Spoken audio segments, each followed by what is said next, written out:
Aw, You're one welcome. heart. Hey everyone, we're going to be talking about exhaustion, discouragement, and how to combat that. Because life is really hard and many things will come to try to make us grow weary. To name a few, waiting, being in a season of waiting, whether you're waiting for the promise of God to be fulfilled, waiting for COVID to be over, waiting can cause us to grow weary. Trials and suffering can cause us to grow weary, and fear, things outside of our control, can cause us to grow weary. And also burnout. Maybe you have too much on your plate, you're overwhelmed. All of these things and more can cause us to grow weary. So we're gonna send out a poll and just to see, are you guys struggling with any of these things right now?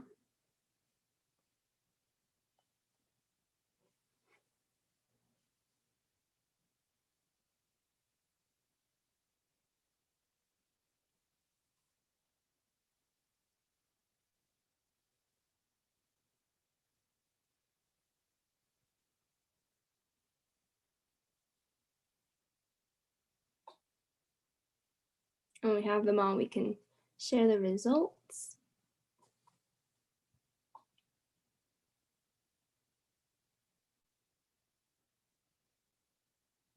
Cool. So normal, waiting for things to shift. We are all way over COVID.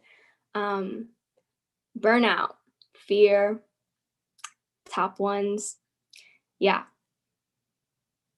For me, one that I have recently struggled with the most is burnout, which is really sad because it's only like the third week of school, but I've just been feeling very overwhelmed the past couple weeks. And when I say recent, I mean like it only got better like 2 days ago.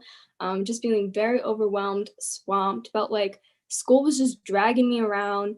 And so Tuesday, I was just like, really have to do something about this. There are deadlines coming up. So I sat down with God and, made a game plan, worked some things out, and actually worked towards getting out of this kind of rut. Because it was really just distracting every part of my life. I wasn't having a lot of energy. Even my time with God felt very distracted. So for Nehemiah, which is the book that we're going to look into tonight, he wasn't worried about burnout. The thing that was coming for him were things outside of his control. He had a lot of opposition. So some background to what's happening before we get into the passage that we're going to read. The people of God are in exile for many years. The wall of Jerusalem is torn down, the city is destroyed, and God puts it on Nehemiah's heart to go home and rebuild it, to rebuild the wall and the city. And Nehemiah is just filled with this great confidence and hope and passion to rebuild the city because he has confidence that God is with him, that the hand of God is upon him. And this confidence is not something that is just contained within Nehemiah, but he tells the people around him, he tells the people that he goes with, God's hand is upon us. Like we can do this because God is with us. And this encourages other people to prepare for the same thing, to be passionate and confident that God is with them to do this. So this confidence is not just something that is restricted, but it's very contagious. But just because God's hand was with them doesn't mean that they weren't going to face any type of trial, any type of opposition. So they faced opposition in the form of taunts from their enemies, discouragement, and even the threat of death and destruction. Some of their enemies conspired to kill them. They didn't like the fact that they were going to rebuild the wall. So they wanted to create confusion and discouragement and kill the people of God. So what is Nehemiah's answer? What does he do in the midst of this trial, in the midst of this opposition? We're going to read right now. And so Jocelyn's going to read in Nehemiah 4, verse 19 through 22, whenever she's ready. Yes. Okay, so Nehemiah 4, 19 through, did you say through 22 or 20? 22. Okay. And I said to the nobles and to the officials and to the rest of the people, the work is great and widely spread, and we are separated on the wall, far from one another. In the place where you hear the sound of the trumpet, rally to us there. Our God will fight for us." So we labored at the work, and half of them held the spears from the break of dawn until the stars came out. I also said to the people at the time, "Let every man and his servant pass the night within Jerusalem, that they may be a guard for us by night, and may labor by day." Thanks, girl. Okay. Um, So in this passage, we see that they're preparing. They understand the circumstance that they're in. They're preparing to continue to work while preparing for potential battle, preparing to defend themselves. But in the center of the passage, literally, but also at the center of Nehemiah's confidence is this verse: "Our God will fight for us." So that's Nehemiah's answer in the midst of his struggle, in the midst of things outside of his control. His answer is to look to God. That's the same answer for every one of those things on that pole: waiting, struggles and trials, suffering, fear, burnout. The answer is to look to God. And why can we do this? Well, Jesus can relate to us in every single way. He knows the strength of temptation and the pressure to give up better than any of us. Yet he overcame it. He relates to you. He understands what it's like. He understands how difficult it is, and he wants to help you. He wants to provide for you and to save you and to heal you, to prepare you. And so I'm currently reading this book called Gentle and Lowly, which, by the way, I super recommend. But he kind of talks about this idea using a C.S. Lewis quote. So he says, "Jesus' sinlessness means that he knows temptation better than we do ourselves." C.S. Lewis made this point by speaking of a man walking against the wind. Once the wind of temptation gets strong enough, the man lies down, giving in, and thus not knowing what it would have been like 10 minutes later. Jesus never lay down. He therefore knows the strength of temptation better than any of us. Only he truly knows the cost. He faced the pressures to give in. He faced trials and suffering. He faced a bunch on his plate. He was very busy. But he didn't grow weary. He didn't allow himself to become exhausted and discouraged. And he knows how to do that for us. He knows what we need in our time of need. He knows how to provide it for us. He knows how to comfort us. He knows how to give us rest and energy and prepare us for what's next. And he wants to do that. We're going to look at another verse quickly in Matthew 11. It's 28 and 30 to 30. "Come to me, all who labor and are heavy laden, and I will give you rest. Take my yoke upon you and learn from me, for I am gentle and lowly in heart, and you will find rest for your souls. For my yoke is easy and my burden is light." So if you're tired, if you're facing any of these things, what do you need to do? What is the answer? It's the very first thing he says: "Come to me." The answer is to go to Jesus. Not so he can scold you and reprimand you and tell you you're such a failure, but because he wants to restore you. He wants to give you rest. He knows that the answer to exhaustion and growing weary is rest, and rest in him. Not rest like the world does rest. This is not a quick, power nap, yoga, whatever. This is rest for your souls. This is rest from the pressures of our culture. This is rest from striving for identity and love. This is rest from the fear of the future. And this is another quote from this book. He says, "His promise here in Matthew 11 is rest for your souls, not rest for your bodies," meaning that we will face trouble. But all Christian toil flows from fellowship with the living Christ, whose transcending, defining reality is gentle and lowly. Only as we walk ever deeper into this tender kindness can we live the Christian life as the New Testament calls us to. He gives us rest. And this rest, this knowing who Jesus is, this refixing our attention to him and our focus and our perspective to him, giving him our burdens, taking upon his yoke, this allows us to do the things that he calls us to do. This rest doesn't permit us to be passive. This rest is what encourages us and empowers us to participate in God's plan confidently and with freedom, like Nehemiah. Nehemiah didn't just go around expecting God to just build the temple himself and fight off their enemies. He prepared to defend themselves and continue to work and labor. It says that in one hand they were working, and in one hand they held their weapons. And they did this for 52 days. It took 52 days to build this wall. And they were able to do it and not grow weary because they operated from the foundation that God was with them. And this did not alleviate their responsibility, but it empowered them to actually partner with God. So we're going to talk about some practical stuff here. What does it look like to be exhausted and how that grows into discouragement? So some symptoms that you might recognize if you're becoming exhausted, these are not all of them, obviously, but some: low energy. You just aren't about it. You find yourself, maybe waking up like 5 minutes before class every day or something. It's very hard maybe to get out of bed. You're just tired all the time.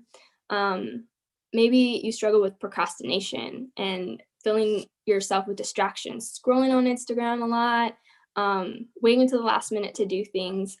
Another symptom of exhaustion is irritability and emotional sensitivity. So these are symptoms of exhaustion, but as they intensify, you can get into discouragement. As they stay around long enough, you can become discouraged. And discouragement is really like this lost sense of purpose and hope.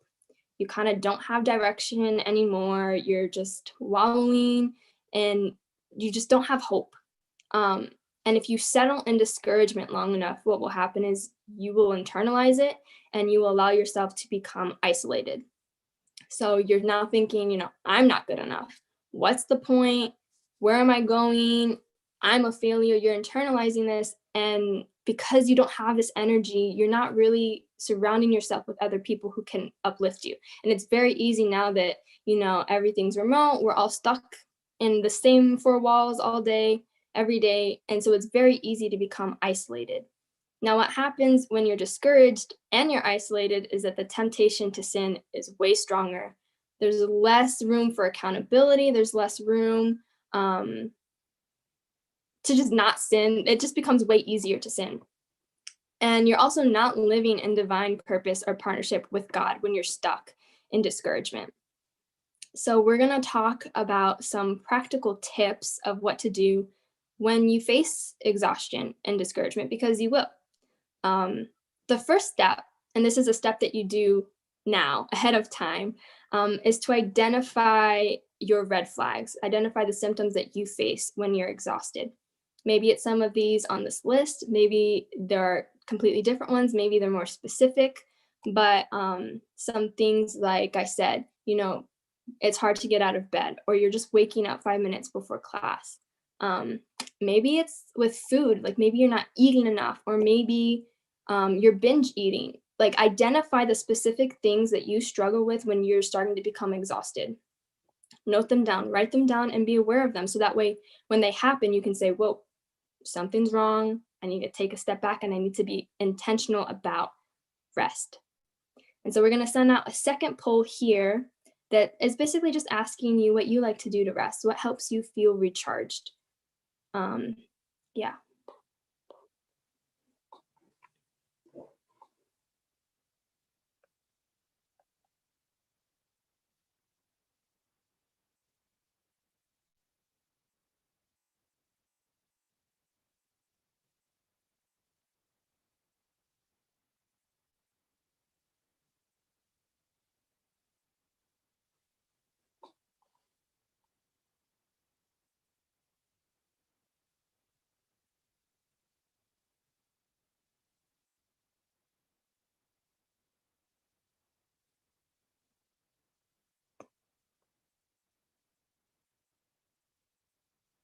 Cool, super fun. Creativity, hanging out with friends, and spending time alone were the biggest ones. Fun.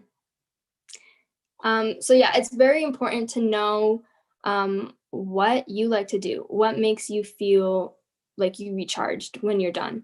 And this could look different for everybody. Like some people, their definition of rest is the exact opposite as somebody else.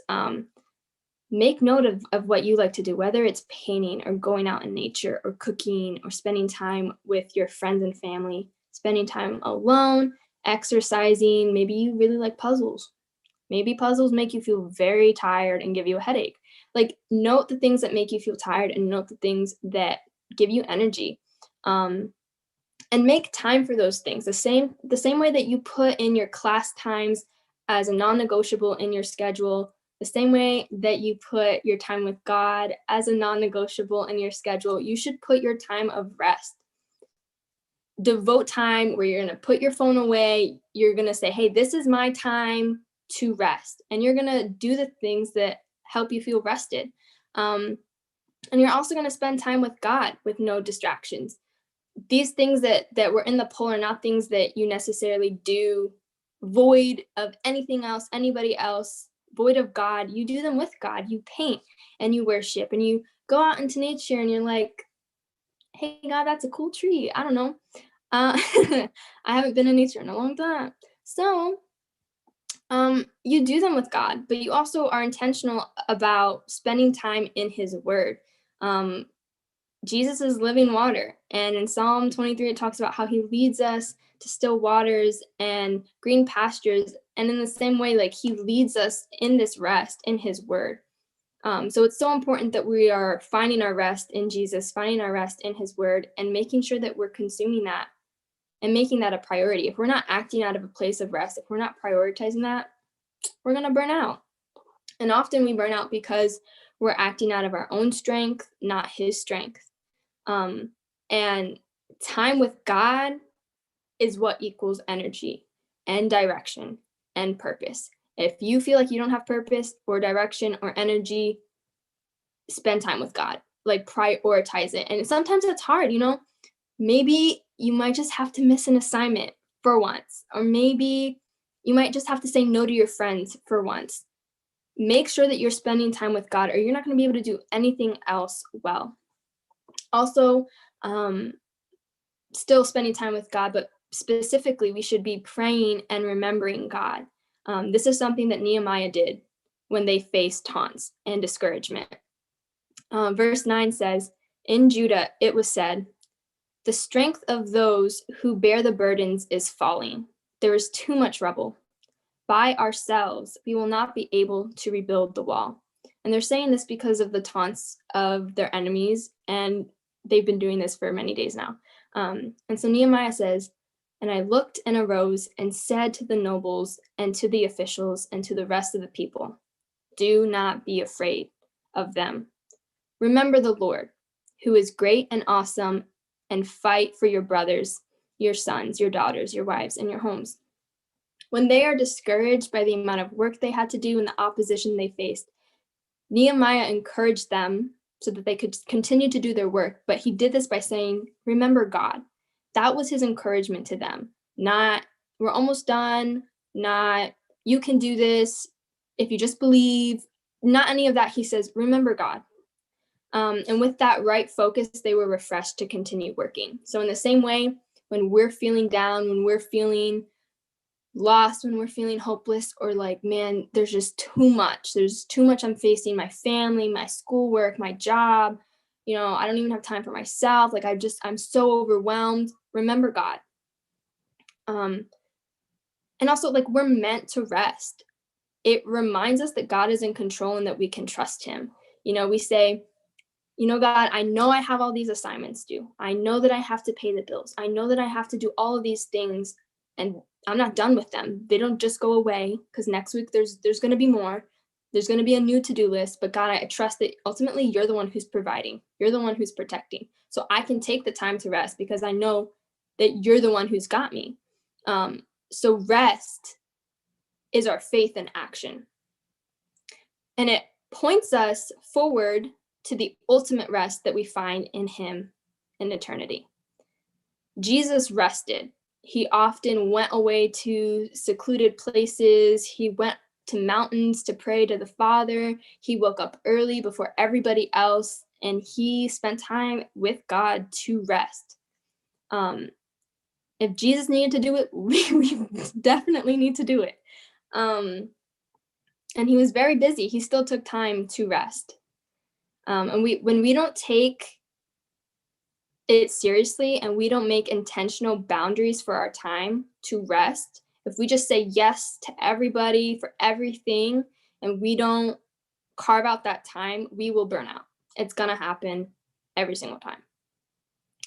And finally, besides just rest, make sure that you are with your friends. It's so easy, like I said, discouragement, isolation. You need your friends around you, even when it feels like a task, even when it feels like you don't have energy, even just a simple text to let them know that you're struggling, especially now when we're physically separated.